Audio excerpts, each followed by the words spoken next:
Hi everyone, welcome back to my YouTube channel Rekha Prakash ಮನೆ ಊಟ. ಇವತ್ತಿನ ಈ ವಿಡಿಯೋದಲ್ಲಿ ಹಲಸಿನ ಹಣ್ಣು ಬಳಸ್ಕೊಂಡು ಒಂದೊಳ್ಳೆ ಸ್ವೀಟ್ನ ಮಾಡೋಣ. ತುಂಬ ರುಚಿಯಾಗಿರುತ್ತೆ, ಹಾಗಂತ ಜಾಸ್ತಿ ಟೈಮ್ ಏನು ತೊಗೊಳ್ಳಲ್ಲ, ತುಂಬ ಕಡಿಮೆ ಟೈಮಲ್ಲಿ ತುಂಬ ರುಚಿಯಾಗಿ ಒಂದು ಸ್ವೀಟ್ನ ಮಾಡ್ಕೊಳ್ಳೋಣ. ಆ್ಯಕ್ಚುಲಿ ಇದು ಬಂದು ಹಲಸಿನ ಹಣ್ಣಿನ ಹಾಲಿನ ಪಾಯಸ ಅಂತ. ಆದರೆ ನಾವಿಲ್ಲಿ ಯಾವುದೇ ಹಾಲನ್ನ ಬಳಸ್ತಾ ಇಲ್ಲ, ಅದ್ರ ಬದಲಾಗಿ ನಾನು ಏನನ್ನು ಬಳಸ್ತಾ ಇದ್ದೀನಿ ಅಂತ ವಿಡಿಯೋದಲ್ಲಿ ನೋಡ್ತಾ ಹೋಗೋಣ. ಮೊದಲಿಗೆ ತೆಂಗಿನಕಾಯಿ ಮತ್ತು ಸಿಪ್ಪೆ ತೆಗೆದಿರುವಂಥ ಬಾದಾಮಿನ ರುಬ್ಕೋಬೇಕಾಗುತ್ತೆ. ಅದಕ್ಕೆ ಸ್ವಲ್ಪ ಏಲಕ್ಕಿನ ಸೇರಿಸಿ ಈ ಥರ ನುಣ್ಣಗೆ ರುಬ್ಕೊಳ್ಳಿ.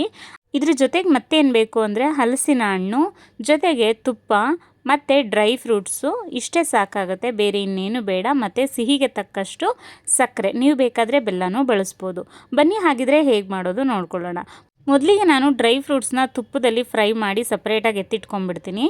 ನಾನು ಆಲ್ರೆಡಿ ಇಲ್ಲಿ ಕಾಯಿ ಮತ್ತು ಆಲ್ಮಂಡ್ಸ್ನ ರುಬ್ಬಿ ಒಂದು ಪೇಸ್ಟ್ ಮಾಡ್ಕೊಂಡಿದ್ದೀನಿ, ಡ್ರೈ ಫ್ರೂಟ್ಸ್ನ ತುಪ್ಪದಲ್ಲಿ ಹುರಿದು ಎತ್ತಿಟ್ಕೊಂಡಿದ್ದೀನಿ. ಇವಾಗ ಆ್ಯಕ್ಚುಯಲ್ ಪ್ರೋಸೆಸ್ ಸ್ಟಾರ್ಟ್ ಮಾಡ್ಕೊಳ್ಳೋಣ.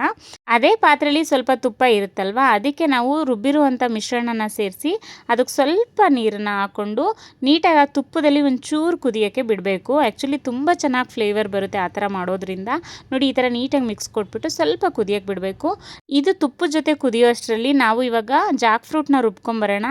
ನಾನಿಲ್ಲಿ ಸ್ವಲ್ಪ ಜಾಕ್ ಫ್ರೂಟ್ನ ತೊಗೊಂಡು ನುಣ್ಣಗೆ ಈ ಥರ ರುಬ್ಕೊಂಡಿದ್ದೀನಿ. ಇವಾಗ ನೋಡ್ತಿರ್ಬೋದು ಅಲ್ವಾ ನೀವು, ಚೆನ್ನಾಗಿ ಪಾಯಸ ಕುದೀತಾ ಇದೆ. ನಾನು ಆಲ್ರೆಡಿ ಹೇಳ್ದಾಗೆ ನಾನಿಲ್ಲಿ ಡೈರಿ ಮಿಲ್ಕ್ ಏನೂ ಯೂಸ್ ಮಾಡಿಲ್ಲ.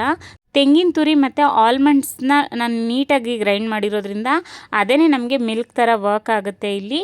ಇಫ್ ನಿಮಗೆ ಬೇಕು ಅಂತಂದರೆ ಸ್ಟ್ರೇನ್ ಮಾಡಿ ಸಹ ತೊಗೋಬೋದು. ಈ ಪಾಯಸದ್ದು ಥಿಕ್ನೆಸ್ ಪರ್ಫೆಕ್ಟಾಗಿ ಬರಬೇಕು ಅಂತ ಅಂದರೆ ನೀವು ಸ್ಟ್ರೇನ್ ಏನು ಮಾಡ್ಕೊಳ್ಳದೆ ಹಾಗೆ ಹಾಕ್ಕೋಬೇಕಾಗತ್ತೆ. ಅದು ಚೆನ್ನಾಗಿ ಕುದ್ದು ಅದ್ರದ್ದು ಒಂದು ರಾ ಸ್ಮೆಲ್ ಹೋಗಬೇಕು, ತೆಂಗಿನ ತುರಿದು ಮತ್ತು ಆಲ್ಮಂಡ್ಸ್ದೆಲ್ಲ ಒಂದು ರಾ ಸ್ಮೆಲ್ ಹೋದ್ಮೇಲೆ ನಾವು ಜಾಕ್ ಫ್ರೂಟ್ನ ಸೇರಿಸಿ ನೀಟಾಗಿ ಮಿಕ್ಸ್ ಕೊಡಬೇಕಾಗತ್ತೆ. ನೋಡ್ತಾ ಇದ್ದೀರಾ ಅಲ್ವಾ, ಜಾಕ್ ಫ್ರೂಟ್ ಪ್ಯೂರಿನ ನಾನು ಸೇರಿಸಿದ ತಕ್ಷಣ ಕಲರ್ ಎಷ್ಟು ನ್ಯಾಚುರಲಾಗಿ ಚೇಂಜ್ ಆಯಿತು ಅಂತ. ಮತ್ತು ಇದಕ್ಕೆ ಇನ್ನೊಂದು 2 ಟೇಬಲ್ ಸ್ಪೂನಷ್ಟು ತುಪ್ಪನ ಹಾಕ್ಕೊಂಡು ನೀಟಾಗಿ ಮಿಕ್ಸ್ ಮಾಡಿಬಿಟ್ಟು ಕುದಿಯೋಕ್ಕೆ ಬಿಡಬೇಕಾಗತ್ತೆ. ಇದು ಚೆನ್ನಾಗಿ ಕುದಿಬೇಕು. ಆ್ಯಂಡ್ ನೀವು ಎಷ್ಟೇ ಕುದಿಸಿದ್ರೂ ಆ ಜಾಕ್ ಫ್ರೂಟ್ದು ಒಂದು ಆ್ಯಕ್ಚುಯಲ್ ಫ್ಲೇವರ್, ಘಮ ಘಮ ಅನ್ನೋ ಒಂದು ಇದು ಹೋಗೋದೇ ಇಲ್ಲ. ಅಷ್ಟು ಚೆನ್ನಾಗಿರುತ್ತೆ ಈ ಪಾಯಸ ಅಂತ ಹೇಳ್ಬೋದು. ಈ ಪಾಯಸ ಆಲ್ಮೋಸ್ಟ್ ರೆಡಿಯಾಗಿದೆ ಅನ್ನುವಾಗ ಲಾಸ್ಟಲ್ಲಿ ನಾವು ನಮಗೆ ಸಿಹಿಗೆ ಅನುಗುಣವಾಗಿ ಸಕ್ಕರೆನ ಸೇರಿಸ್ಬಿಟ್ಟು ಮತ್ತೆ ಮಿಕ್ಸ್ ಕೊಟ್ಬಿಟ್ಟು ಒಂದು ಕುದಿ ಬರಿಸ್ಬೇಕು ಅಷ್ಟೇ. ನಾನು ಆಲ್ರೆಡಿ ಹೇಳಿದಾಗೆ ತುಂಬ ಸಮಯ ಏನು ತೊಗೊಳ್ಳಲ್ಲ, ಎಲ್ಲ ಒಂದು 2 ನಿಮಿಷ ಬೇಯಿಸ್ಕೊಂಡ್ರೆ ಸಾಕು, ಕಂಪ್ಲೀಟಾಗಿ ಚೆನ್ನಾಗಾಗುತ್ತೆ. ಆ್ಯಂಡ್ ಥಿಕ್ನೆಸ್ಸು ನೀವು ನೋಡ್ತಿದ್ದೀರಲ್ವ ಎಷ್ಟು ಪರ್ಫೆಕ್ಟಾಗಿ ಬಂದಿದೆ ಅಂತ. ಇವಾಗ ಇಲ್ಲಿ ಜಾಕ್ ಫ್ರೂಟ್ ಹಾಲಿನ ಪಾಯಸ ರೆಡಿಯಾಗಿದೆ. ತಿನ್ನೋಕ್ಕಂತೂ ಎಷ್ಟು ಚೆನ್ನಾಗಿತ್ತು ಗೊತ್ತಾ.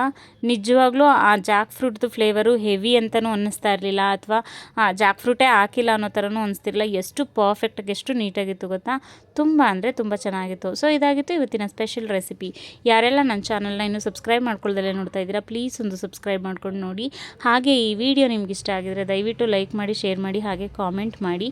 ರೆಸಿಪಿನ ನೀವು ಒಂದ್ಸಲ ಟ್ರೈ ಮಾಡಿ, ಖಂಡಿತ ನಿಮಗೂ ಇಷ್ಟ ಆಗುತ್ತೆ. Thank you so much.